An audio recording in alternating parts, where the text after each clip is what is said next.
Quero comunicar aos senhores, à senhora conselheira, aos senhores conselheiros, ao representante do Ministério Público, que em conversa, mais uma vez, com o sindicato, nós conseguimos fazer um novo,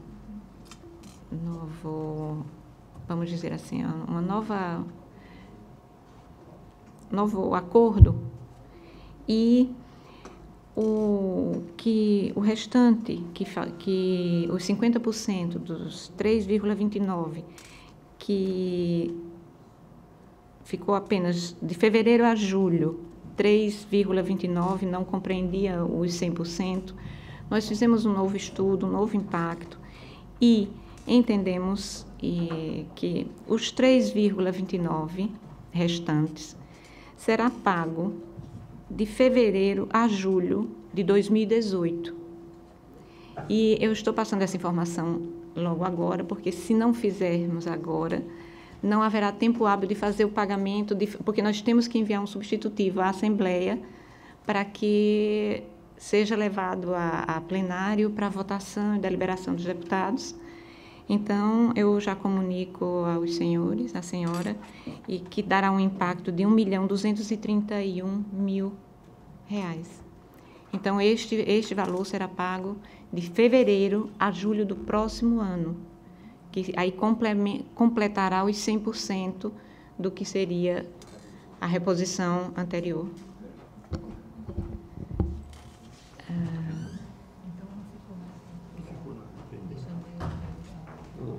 Vai ser da mesma forma, vai ter uma complementação dos três, alguma coisa. Exatamente. Só vamos acrescentaremos no encaminhamento da proposta os 3,29% a serem pagos de fevereiro a julho de 2018, que importará no valor de R$1.321.000. Data base 16, 17. Sim, referentes à data base de 2015 e 2016. Isso. 16, 17. 16, 17. Isso.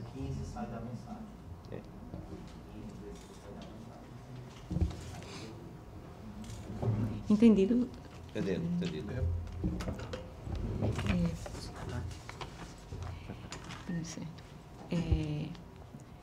Passamos a palavra à senhora conselheira, aos senhores conselheiros, ao representante do Ministério Público, para querendo fazerem uso da mesma no horário do expediente.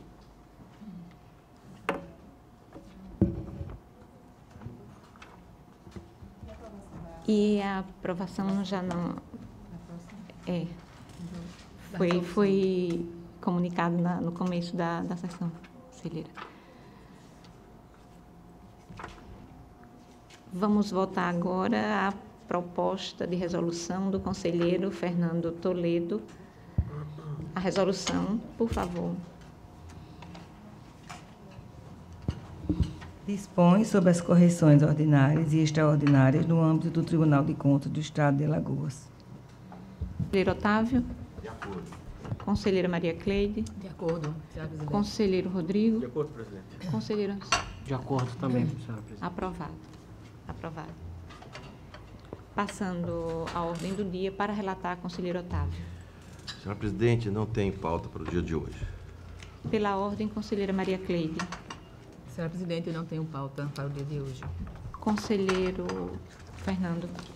Senhora presidente, está apontado aqui o processo 5501/2007, é uma prestação de conta, voto vista, mas eu tenho agora uma segunda razão de tirá-lo, que o conselheiro originário é o conselheiro Anselmo. Então, eu gostaria que ele estivesse presente. E o segundo fato, que é o mais pungente e verdadeiro, é que nós não conseguimos a conclusão do voto, senhora presidente. Aí nós estamos pedindo a retirada do processo e vou repautar, porque nós não conseguimos realmente concluir o nosso voto vista.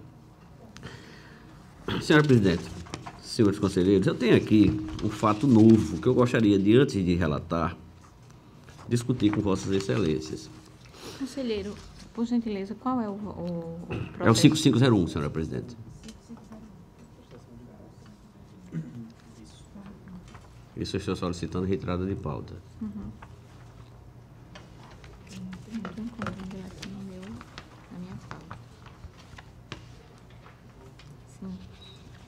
retirado de pauta o processo 5501 do conselheiro, por solicitação do conselheiro Fernando Toledo. Eu tenho aqui, senhora presidente, como eu falei, são 10 processos que têm a mesma natureza. Eu gostaria de antes fazer um preâmbulo sobre isso. O que nós verificamos é que os jurisdicionados enviaram para o tribunal uma informação de que dentro do calendário das obrigações não tinha mandado informação alguma para o tribunal por não haver movimentação financeira alguma naquele período. E eu achei estranho que isso tenha se transformado num processo precisando vir para arquivamento no pleno. Eu fiquei imaginando que poderia ser administrativo, mas a nossa assessoria, discutindo com o Ministério Público, achou por bem tramitar ele no pleno. Eu achei assim um certo... Não tem natureza de controle, é apenas informação administrativa, mas de qualquer forma eu faço porque está pautado e informando de que realmente não tem natureza administrativa, sancionatória de julgamento, absolutamente nenhuma, apenas uma informação que veio do jurisdicionado que naquele período não fez nenhuma movimentação no fundo e transformou-se num processo. Eu achei estranho ter se transformado num processo, mas vou fazer a relação de apenas um aqui, e vou dizer todos os processos. É o TC 9962-2016, do Fundo Municipal de Educação de Santana do Mundaú, cuja responsável é a senhora Josefa Ferreira Campos. O processo TC 9780, de 2016, da Secretaria Municipal de Habitação, Trabalho e Assistência Social de São Miguel dos Campos, cujo responsável é a senhora Janilsleide Vieira Barros. O processo TC de número 9845, 2016, da Câmara Municipal de Coqueiro Seco, o responsável é o senhor João Imbuzeiro Neto. Processo TC de número 9827, de 2016, da Secretaria Municipal de Assistência Social de Rio Largo, o responsável Rosalina da Costa Lucena. Processo TC de número 9768, 2016, da Secretaria Municipal de Planejamento e Desenvolvimento de Maceió, o responsável, o senhor Manuel Messias Ferreira Costa. Processo TC de número 9853, 2016, da Prefeitura Municipal de Maceió, responsável, o gestor, o prefeito Rui Soares Palmeira. Processo TC de número 9822, 2016, da Secretaria Municipal de Saúde de Rio Largo, responsável Tereza Cristina César Monte. Processo TC de número 9865, 2016, da Secretaria Municipal de Educação de Rio Largo, Wagner Roberto Gomes de Melo, o responsável. Processo TC de número 9762, 2016, da Câmara Municipal de Vereadores de Rio Largo, responsável Jefferson Alexandre Cavalcante. E, por último, o processo 9779, 2016, da Câmara Municipal de São Miguel dos Campos, o mesmo responsável anterior, Josivaldo de Oliveira Vieira. Esse processo, senhora presidente, é apenas um envio do gestor, informando de que... Conselheiro, o 9962 é Câmara Municipal, não, Prefeitura Municipal de Santana do Mundaú ou Rio Largo? 9962. É Rio Largo, porque aqui no relatório me trouxe. É Santana do Mundaú na pauta. É Santana do Mundaú. Que é Vossa Excelência leu o Rio Desculpe, Largo. então, senhor presidente, desculpe. 9962, de Santana do Mundaú. Esses processos são exatamente as informações, como disse, do gestor informando de que não havia enviado relatórios sobre a ordem cronológica, por não ter havido absolutamente nenhuma movimentação. Um processo dessa natureza evoluiu ao Ministério Público, que emitiu o parecer, que esse é o relatório, senhora presidente. Com a palavra o Ministério Público. Em todos os processos relatados, realmente houve tramitação pelo Ministério Público. Em todos eles, o Ministério Público ofertou parecer pelo arquivamento do presente processo, dos presentes processos, mas eu também compartilho com o entendimento de Vossa Excelência no sentido de que isso aqui se trata de uma mera comunicação administrativa e não de um procedimento de controle, né? Mas, de qualquer sorte, eu acho que para os futuros processos, o tribunal poderia rever a forma como autua essas comunicações. Acho que, salvo engano, tem até uma previsão de modificação no sistema, com a classificação dos documentos que chegam, por documentos administrativos, documentos de controle, que está sendo feita na diretoria de informática. Mas, por hora, tendo em vista que foi formalizado como um procedimento, o Ministério Público opinou pelo arquivamento de todos eles. Presidente, apresento o meu voto na mesma toada do Ministério Público, dentro do exposto, dentro da ausência de violação à Resolução 02 de 2016, voto vai determinar o arquivamento do feito. Assim como voto, senhora presidente. Em discussão os processos.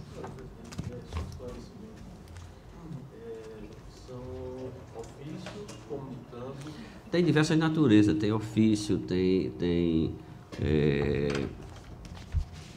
diversas naturezas de comunicação. Não é só, Comunicação. da comunicação do Mas gestor. tem um específico, era o descumprimento de ordem cronológica. Informando de que não houve descumprimento por não ter, naquele período, nenhuma movimentação de pagamento. As naturezas de comunicação tem diversas aqui, uns por ofícios, outros por enfim, tem algumas formas diferentes, mas com o mesmo conteúdo. Esclarecido. Em votação, conselheiro Rodrigo, Com o relator, presidente. conselheiro Sérgio, Com relator, senhora presidente. conselheira Maria Cleide. Acompanho o relator, presidente. Aprovados. Senhora presidente, para esta sessão, esgoto a minha pauta.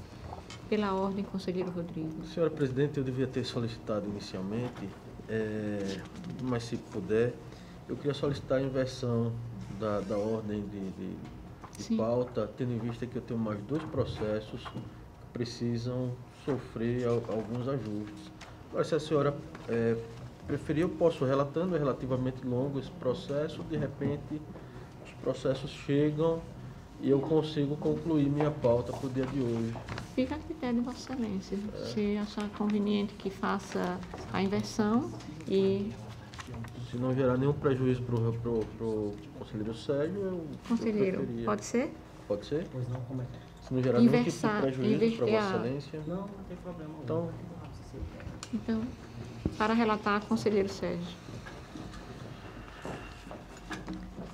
Senhora presidente, senhora conselheira, senhores conselheiros, senhor membro do Ministério Público de Contas, tenho a relatar o processo TC número 9102/2017.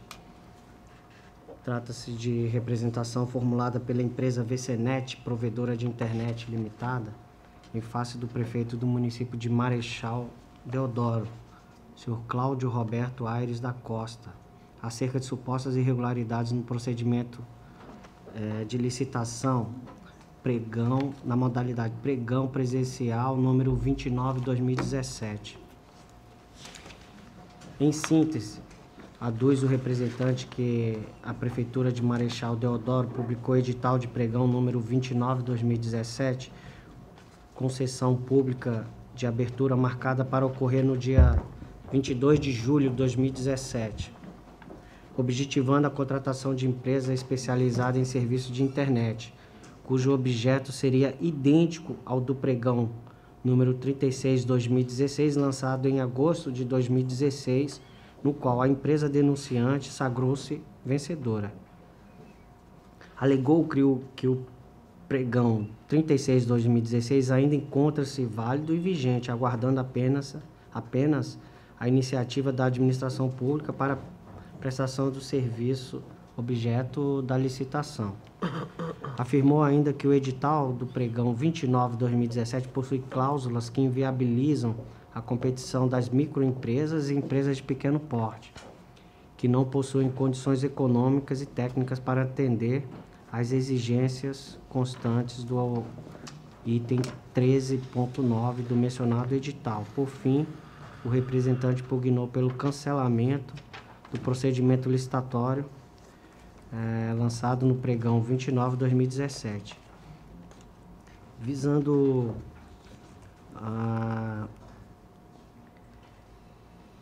visando afirmar e demonstrar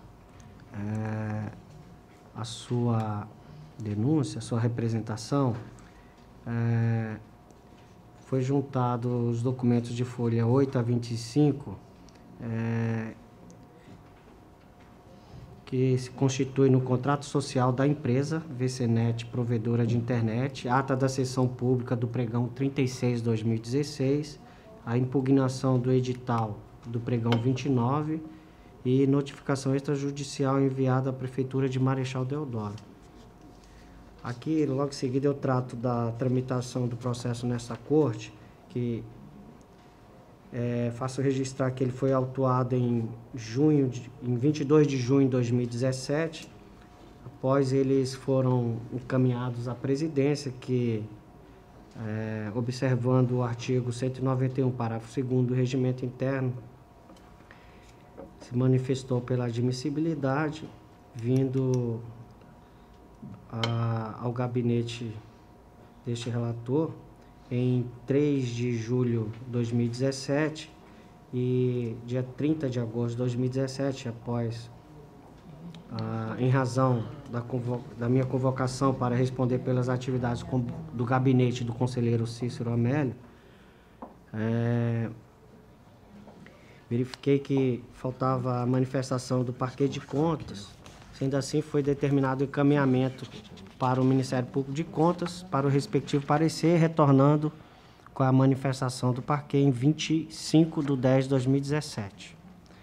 O parecer do Ministério Público de Contas é o de número 4.100 de 2017, da 6ª Procuradoria de Contas, que, ao final, concluiu opinando pelo conhecimento e processamento da presente denúncia.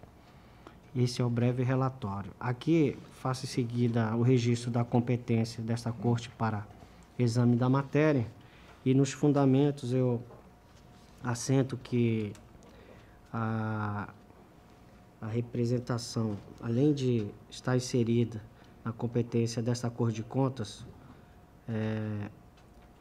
para seu exame, ela apresenta indício de prova, refere-se a administrador e responsável sujeito à sua jurisdição e o representante é legitimado para representar ao TCE. E verifico também que se trata de representação fundada no artigo 113 da Lei 8.666, a Lei de Licitações e Contratações, que dispõe lá que qualquer licitante, contratado, pessoa física ou jurídica, poderá representar o tribunal ou órgãos integrantes do sistema de controle interno contra irregularidades na aplicação daquela lei. Também faço referência à resolução normativa 003/2001, que é o regimento interno, acerca da tramitação e o processamento das representações no âmbito desta Corte de Contas. Insurge-se o representante, a VCNet provedora, contra supostas irregularidades na licitação realizada pelo município de Marechal Deodoro, visando contratação de empresa especializada em serviços de internet, através do pregão presencial 29/2017. Conforme narrado pelo representante, o município de Marechal Deodoro, ele publicou o edital de licitação na modalidade pregão presencial número 29/2017, com o objetivo de contratar empresa especializada em serviços de internet. Entretanto, o objeto da licitação já havia sido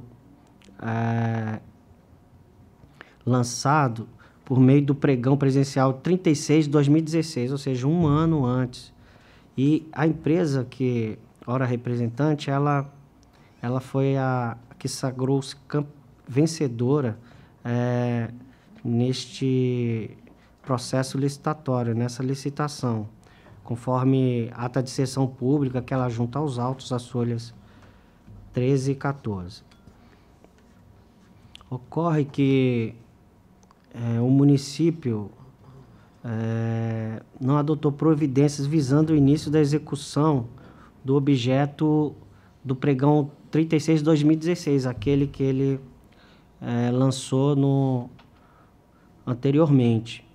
mesmo tendo sido procurado pela empresa vencedora, a VCNet, provedora de internet, ora representante, que obviamente era interessado em prestar o serviço.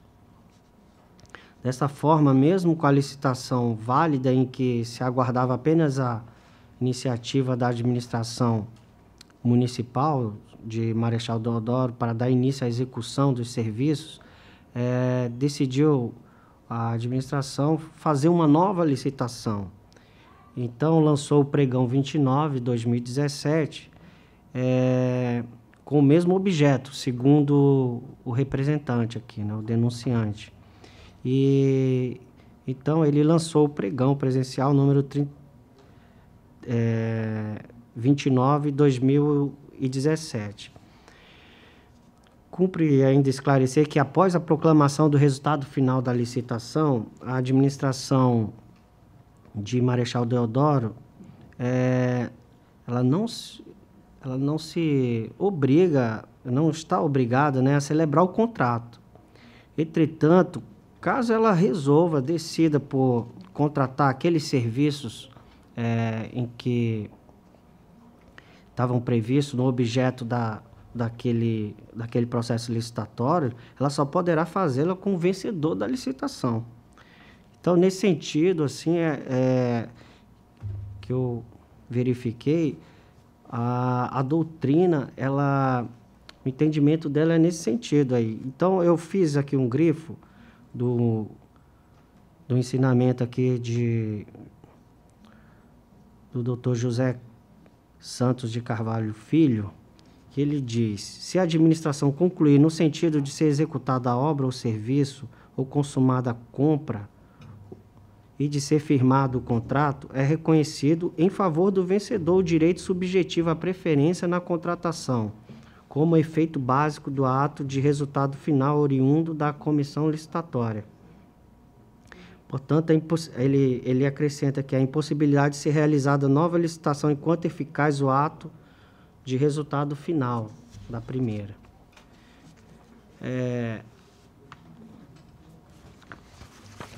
Além disso, o representante ele relata que o edital, em sua cláusula 13.9, ele prevê requisitos que inviabilizam a competição das pequenas e microempresas, por não possuírem condições econômicas e técnicas para atender o que se encontra requerido no edital. Assim, a partir de uma análise sumária dos fatos narrados em consonância com a documentação trazida aos autos, entendo que há indícios de irregularidades de que havia licitante vencedor para o objeto da contratação em questão, bem como se faz necessário averiguar com diligência se o edital contém itens que violam a competitividade. Assim, tendo em vista as irregularidades relatadas, entendo necessárias a apuração dos fatos tratados na presente representação. Em conclusão,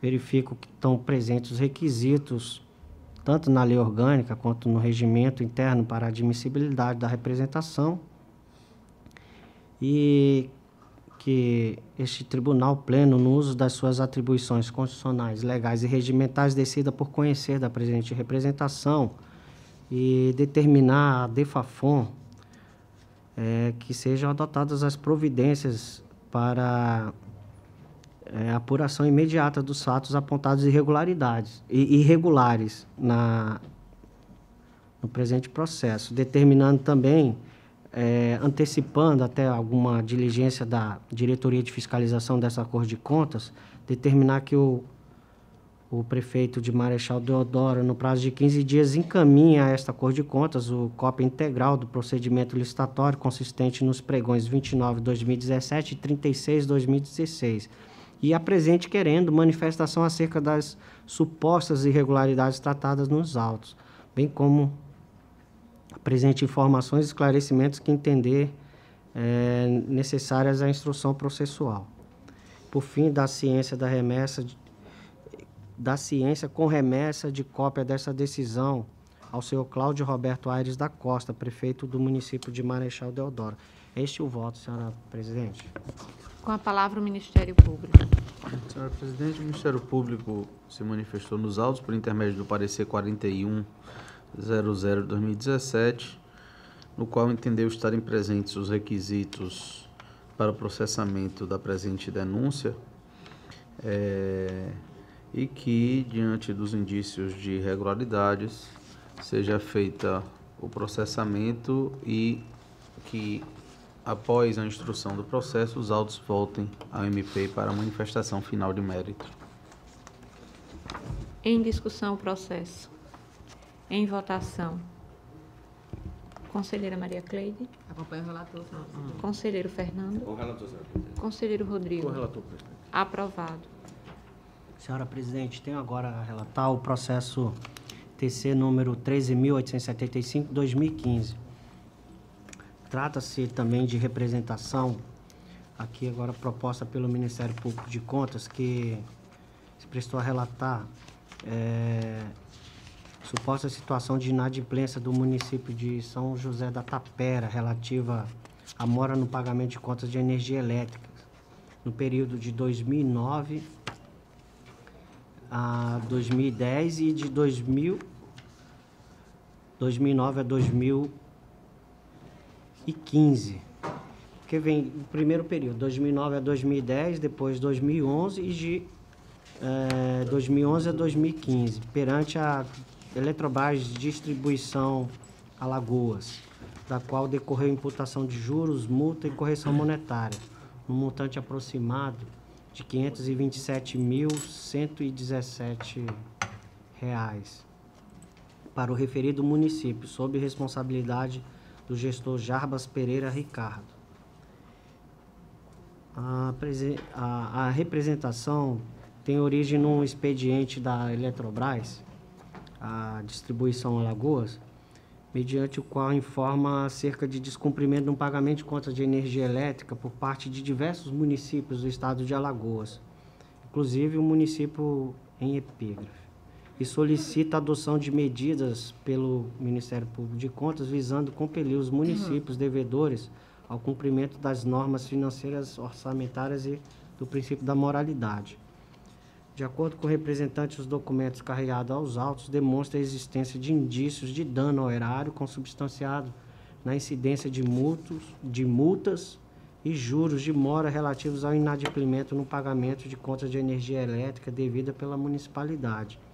Bem assim, denota a ausência de planejamento mínimo e violação à regra do artigo 5º da Lei 8.666 de 93, que trata da observância à ordem cronológica de pagamentos.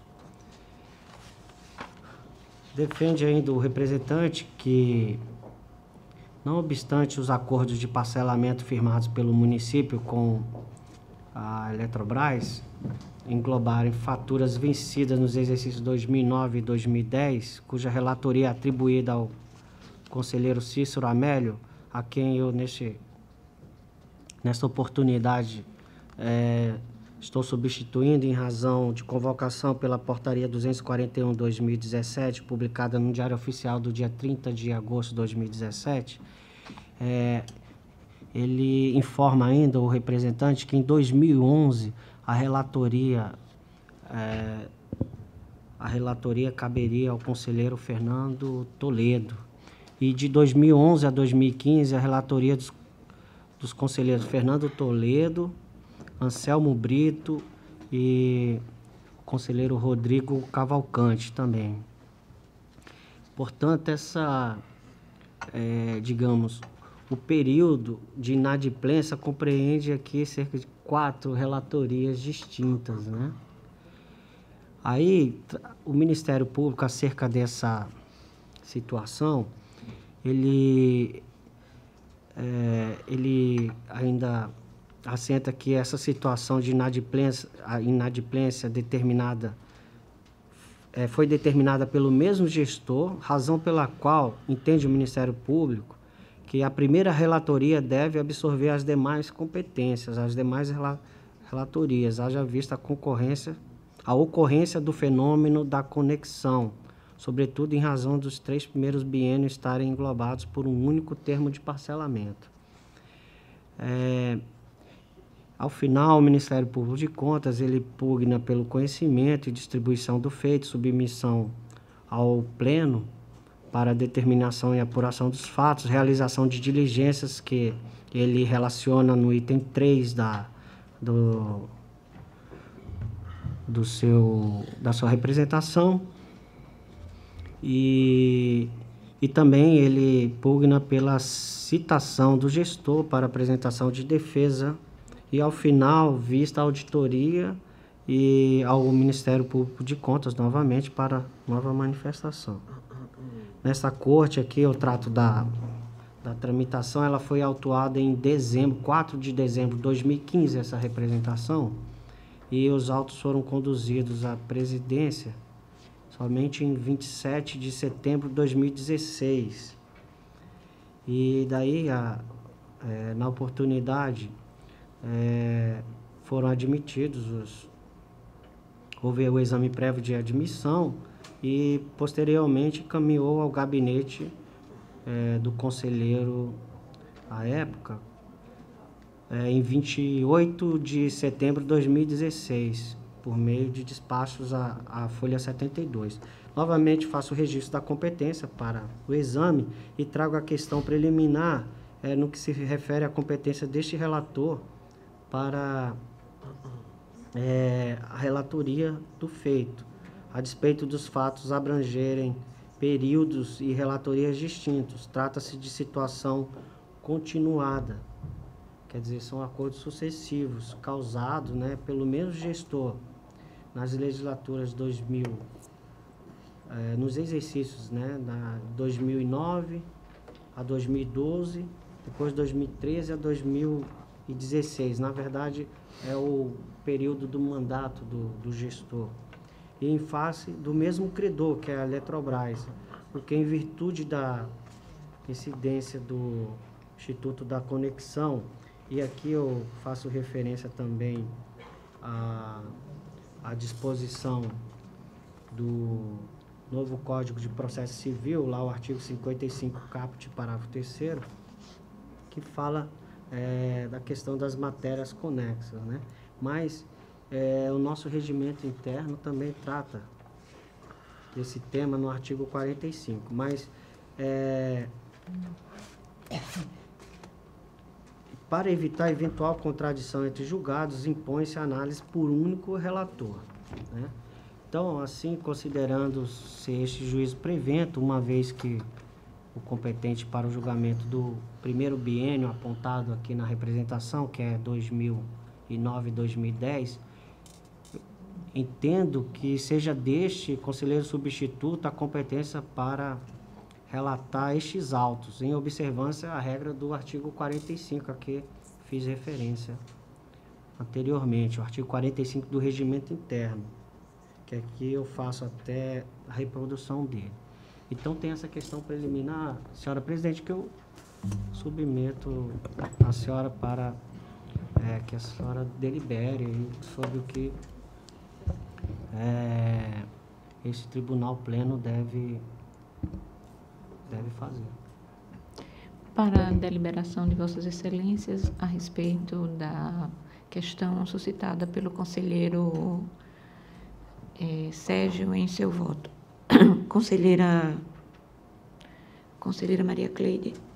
A questão é se vai para o relator início ou o último relator? A questão é o seguinte... Só pegam 2 biênios, não é isso? Não compreende biênios, são 4 relatorias. relatorias. Exato. Então, se for o caso de não este conselheiro não for o relator dos autos referentes aos períodos passados, então eu vou ter que retirar o processo de pauta e tratar apenas do biênio 2009 e 2010, repassando e fracionar o processo. Se caso o entendimento for diverso de que compete a este relator a relatoria dos autos, então eu prossigo na relatoria, porque ele compreende todo esse período, é só essa questão. Segundo o Ministério Público, seria a minha competência só porque eu sou o primeiro aqui do biênio, compreendo o primeiro biênio. Eu não sei qual foi porque eu não estive presente nas as decisões anteriores, como é que era adotado isso aí. Mas ontem, na última terça-feira, a gente tratou de um fato similar, né? Mas era um caso específico de relatoria de atos de pessoal, se eu não me engano, né? Então aqui é numa representação, né? E não tem relação com aquela matéria. Então, eu acho que a gente tem que primeiro definir essa questão para ver se a gente... Eu tenho uma dúvida, conselheiro. Pois não. Todos os biênios era o mesmo gestor? O mesmo gestor. Para todos os biênios. Eu mesmo gestor. Eu gostaria até de contribuir para o debate, gostaria até de votar, mas eu sou suspeito para votar nesse processo. Não, mas Vossa Excelência não é suspeito, não. Essa representação. Eu sou suspeito por motivo foro íntimo. O prefeito ele é casado com minha prima. Ok. O ex-prefeito. Ok. Então, por evitar qualquer tipo de nulidade, eu vou evitar me manifestar nos autos. Presidente, eu não tenho nenhum óbvio. Acho que até para facilitar, dar mais agilidade, que fique só um relator de todos os biênios. Eu concordo, presidente. Conselheiro Fernando? Senhora Presidente, eu também entendo de que não teria nenhuma... Seria até mais, digamos, mais justo, mais lógico. A relatoria. Eu só gostaria depois, naturalmente, porque eu tenho umas reservas com relação a esse tipo de cobrança, esse tipo de já foi, inclusive, motivo de discussões aqui nesse tribunal, e eu preciso realmente dar uma refletida sobre isso, porque tem só um aspecto aí que eu tenho uma tendência de, digamos assim, de avaliar, que é a questão dos acessórios a essa cobrança, quem foi que, se ele existiu, e quem foi que purgou esses acessórios, e se for, inclusive, se for ou não. Fora esta avaliação, eu tenho uma dificuldade muito grande do tribunal participar desse tipo de discussão. Acho que isso é uma discussão entre a fornecedora e a municipalidade, entendeu? Mas isso é uma questão que não está agora, nesse momento, em debate. Essa é a questão de mérito. Mas eu só queria já entendeu? Não, porque a gente... acho que é importante. Mas, naturalmente, com relação a preliminar, de ficar apenas com isso, eu concordo plenamente. Eu só gostaria de esclarecer que o entendimento do tribunal com relação à prevenção do relator tem sido contrário.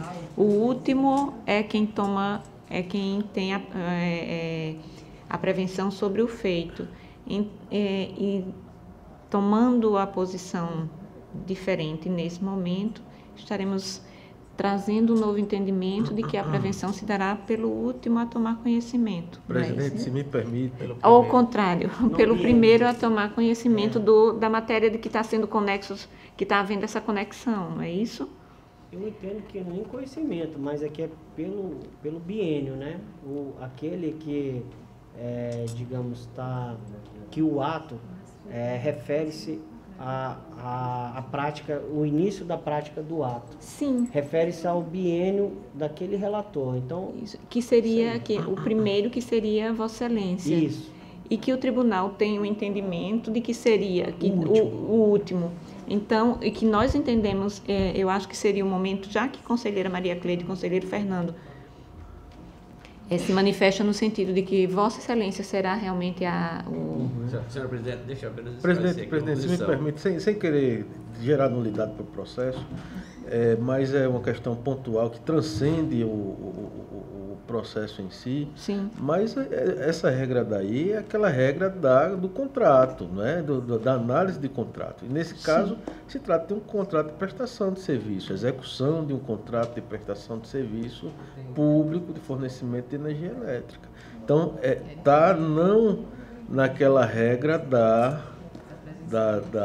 inspeção sobre fatos, que se tornaria realmente o último. O último Isso, exato. Então, Posso fazer só com a palavra Ministério Público. Eu queria só fazer mais uma ponderação sobre esse assunto. Eu acho que o tribunal, ao decidir que ficaria com o último relator, o mais recente, o tribunal cometeu uma falha, um erro processual. Acho que é o momento, inclusive, de rever isso. Porque imagine a situação. Nesse processo, a representação é de 2015. Isso. 2015. Isso.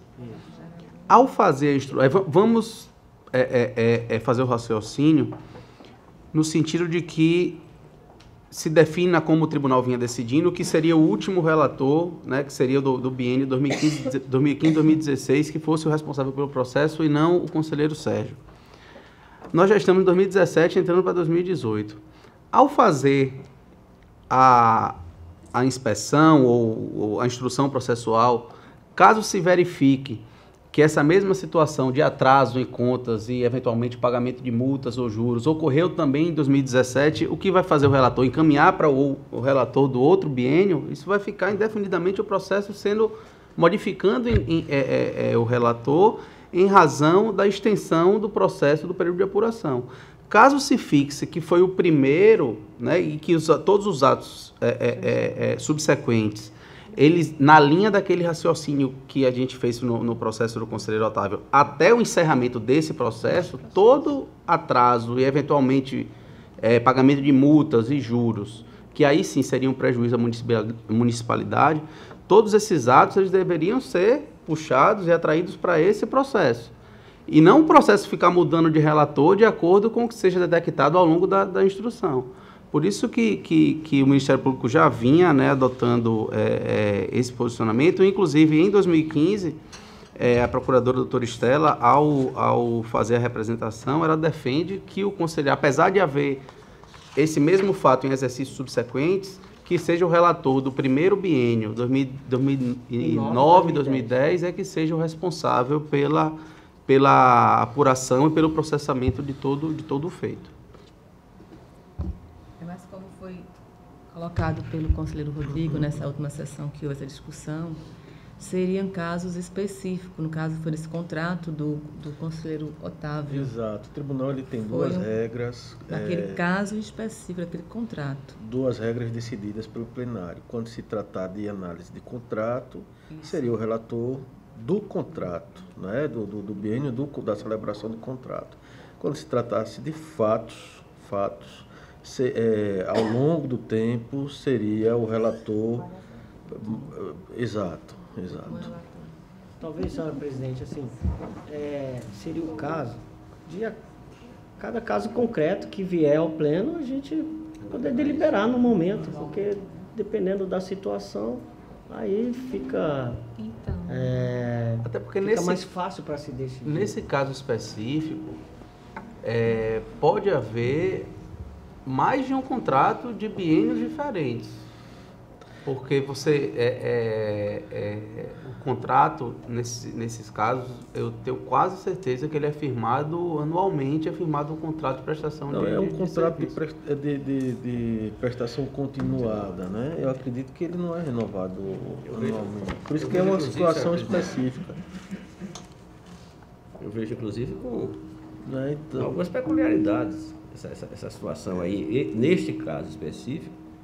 Porque você não tem dois fornecedores, você tem um único fornecedor que é de contrato de prestação continuada ad eterno. Exceto se em algum momento nós tenhamos outra empresa de fornecimento deste bem, deste produto que venha. Ela será, em qualquer momento, a única fornecedora em qualquer gestão. Enfim, é uma situação muito peculiar desta empresa. Por isso que eu tenho algumas preocupações, como, por exemplo, a fornecedora de água também.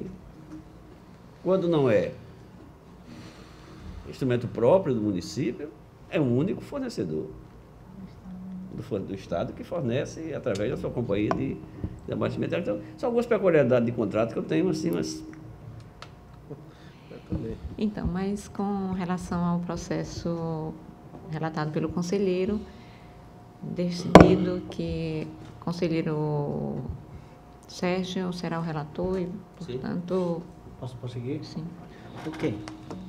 Então, aqui eu já entro na fundamentação e, com relação aos fatos apontados, nota-se que a representação e exame noticia a ocorrência de supostas irregularidades consistentes em inadimplemento de contas de energia elétrica pelo município de São José da Tapera entre os exercícios 2009 a 2015, que pode ter gerado dano ao erário decorrente de encargos resultantes da mora pela municipalidade, que são juros, multa e correções monetárias, conforme estimativa que se depreende da tabela a seguir. Aí aqui eu trago uma tabela com base nos termos de confissão de dívida e acordo de parcelamento que se encontram nos autos.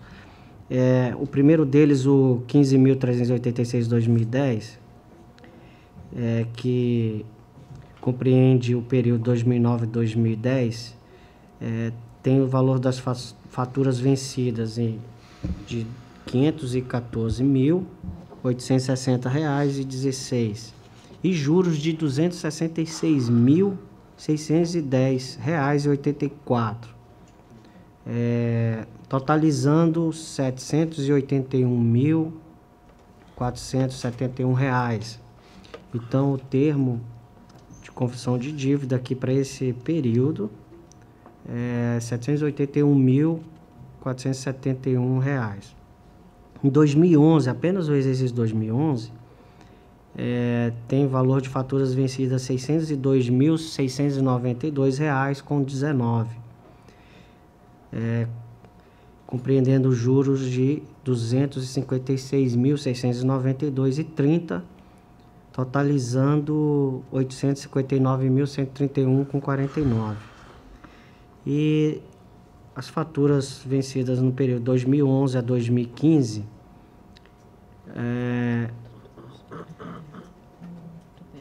somam R$ 32.902,66 e juros de R$ 3.815, totalizando R$ 36.717,68.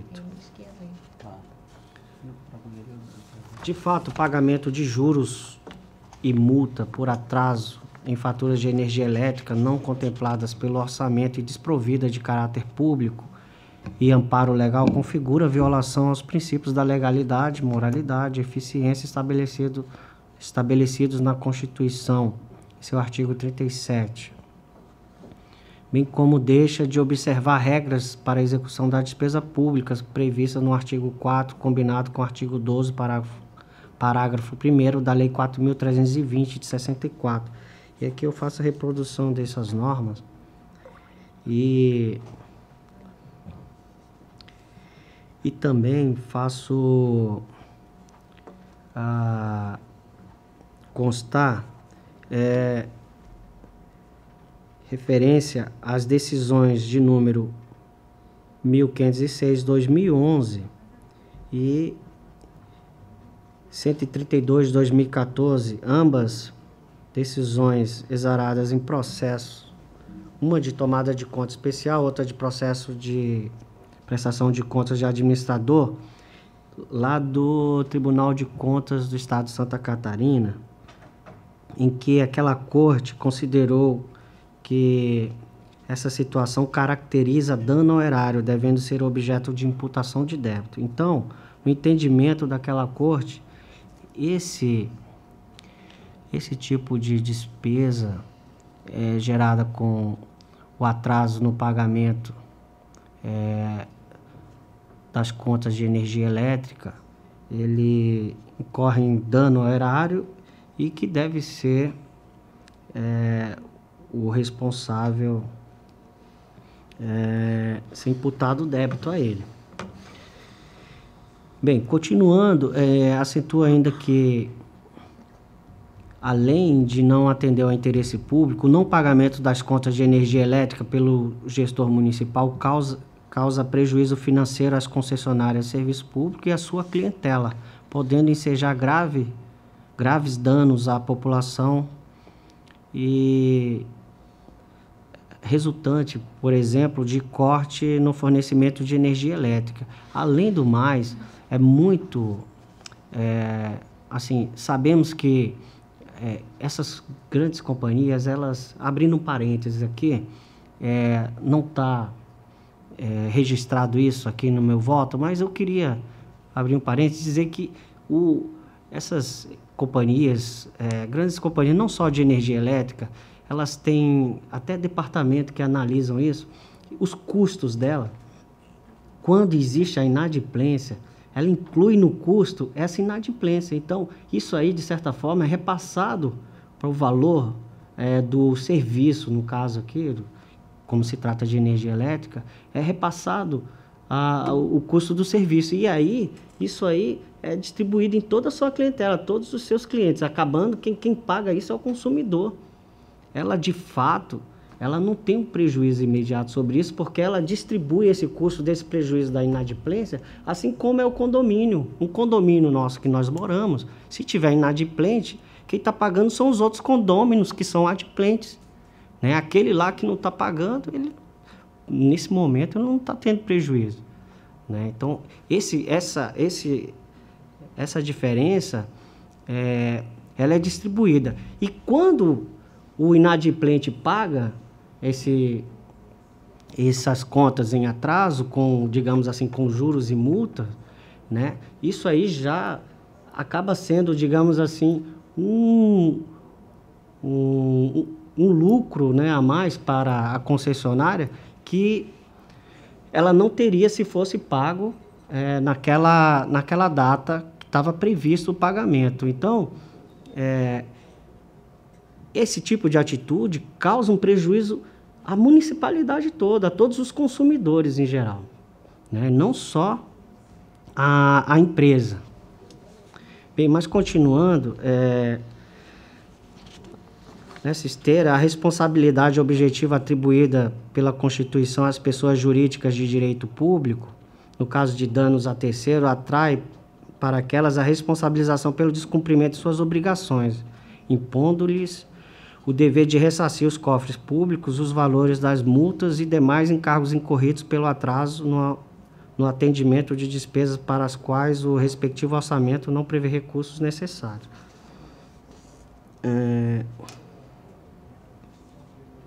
Salvo devidamente justificada, aqui eu faço uma referência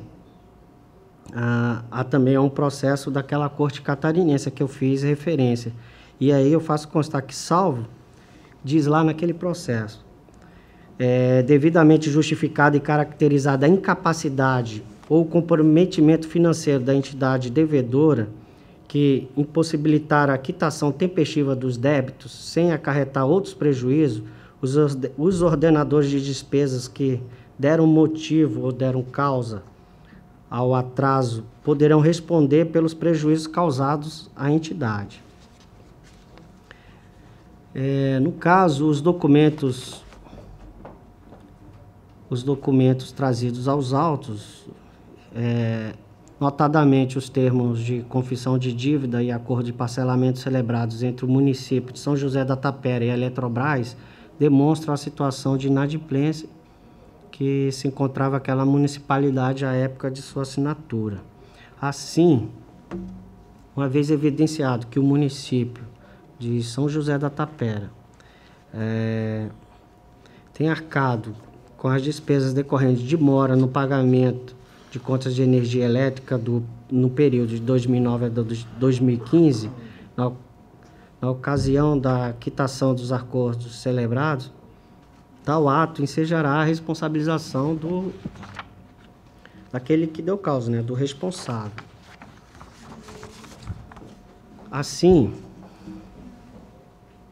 os documentos carreados aos autos constituem fortes indícios de prova das irregularidades apontadas. indícios esses suficientes a recomendar a apuração dos fatos tratados na presente representação. E aqui eu chamo a atenção que aqui se trata da admissibilidade dessa corte investigar de uma forma mais detalhada essa situação. E até aqui, se eu não me engano, nós já discutimos essa situação aqui. Eu acho que já tem processo lá na diretoria de fiscalização demandando a apuração desses fatos